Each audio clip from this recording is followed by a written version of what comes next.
lang po. Joke, sabi ko konting katahimikan. Joke lang. May cash prize po ba talaga sa mga nanalo? Carla? Pinaubaya kay Carla yung tanong. Okay, so let's dive deep into the experience of Play for Life. Tanungin muna natin yung ating brand ambassadors. Kamusta? Kamusta yung mga, ano yung naging diskarte ninyo sa game? Ikaw muna papapili. Gusto ko manalo kaso hindi ako nanalo eh. I tried to be practical by not getting by staying liquid, half liquid, and then for safety, emergency token. It's nice. It's a good way to actually stay engaged, and also you know the information that you're gonna get. Of course, when you're trying to shop for funds or accounts, what do you call it?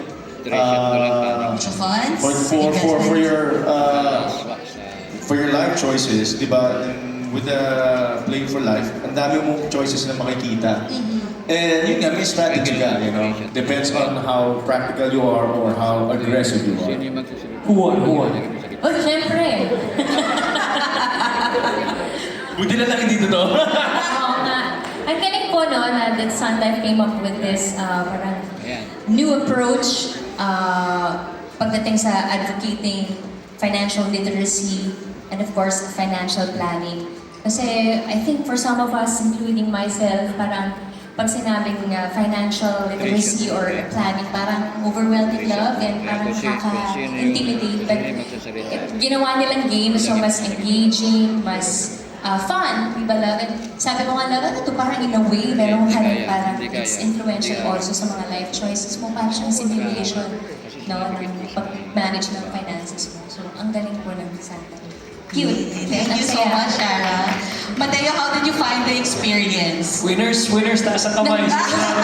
Ngumiti lang siya eh, nanalo na. Stay na chamba lang tayo, syempre. No, but on a serious note, it was fun because when we started the game, Piolo chose an insurance, Sarah chose an insurance. Gamer lang ako eh. And both of them chose an emergency fund. I didn't. Sabi ko, sige, I'll risk it.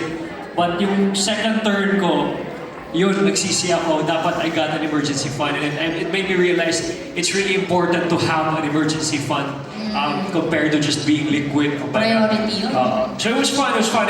Like what Sarah said, it really simulates, like, gives you a better understanding of different choices on your life, on the emergencies that life can give to you. Kumbaga.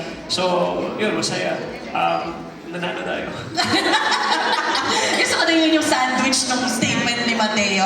Pero for Carla naman, kasi we're talking about life choices, yung mga biglaang gastos na hindi natin ina-expect. Of course, critical illness is always one of those things that we need to look out for. How exactly does insurance help? Bigay mo sa akin. Actually, Len, sa buhay naman ayaw natin na mangyari yon, di ba? In fact, critical illness, sometimes you just hear our friends or family members suffer from it. And it's unfortunate because sometimes you also don't have enough money to pay for treatment. Now, and this is where critical insurance can actually come in. Kasi yung critical insurance plan actually, what it can help is to pay for treatment.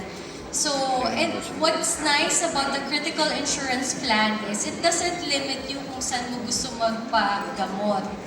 Kahit sa ang hospital na gusto mo. Because like for example, Sun Fit and Well, it's a life insurance, critical illness insurance policy of Sun Life wherein we provide the insured a lump sum benefit upon diagnosis of a critical illness. Now that lump sum amount, the insured can actually use it for treatment. Or kung meron namang HMO, pwede nilang gamitin din yung fund na yun for other things. Let's say, for example, to set up a rehabilitation fund or a recovery fund. So that's what's nice about these kinds of policies. Yan.